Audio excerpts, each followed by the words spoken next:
In this demo, we will show how to set up the Anybus Wireless Bolt to establish a wireless connection between a PLC and a mobile device like a cell phone or iPad.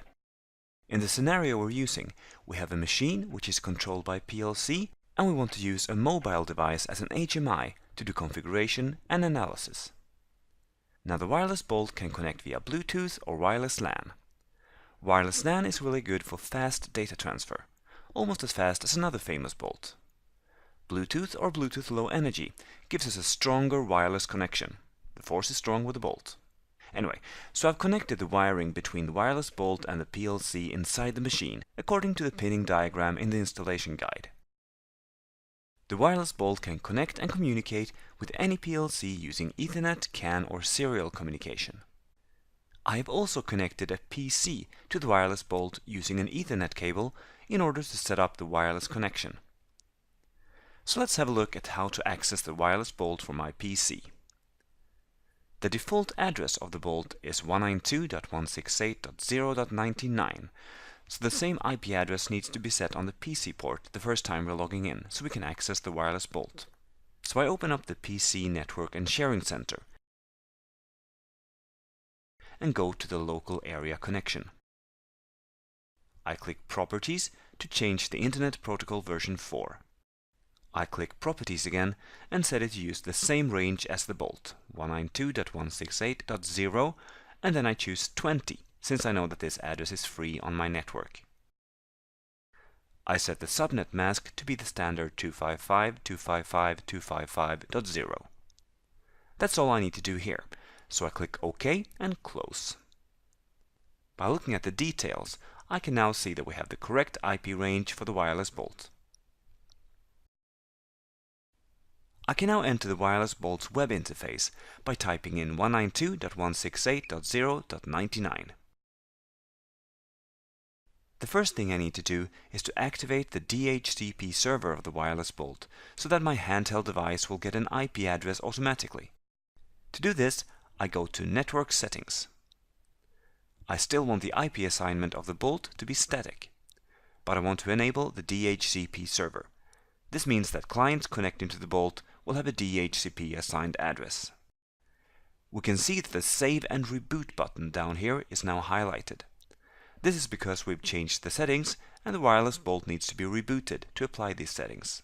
I have a few more settings to make, so I'll do this later. Next, I go to the wireless LAN settings, where I set up how I want the wireless bolt to communicate with the handheld device.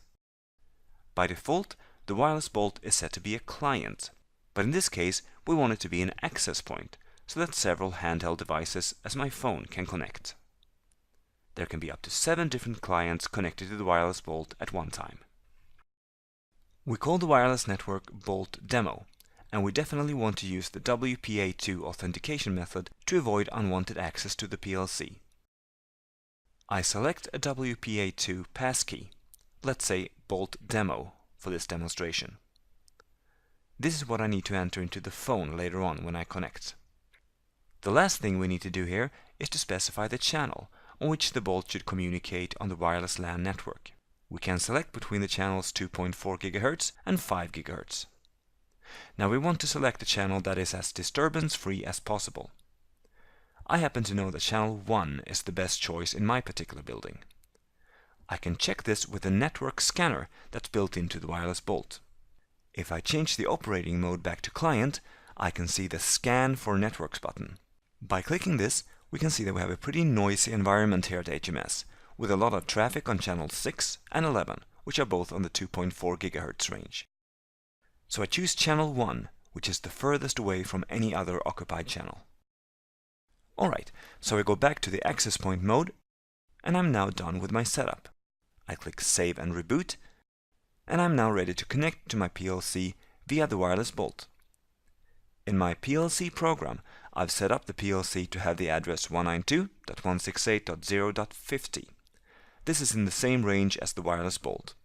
I can choose any number between 8 and 98 and 100 to 255. This is because the first 7 numbers are assigned to the different clients by the bolt's DHCP server, and 99 is the wireless bolt itself.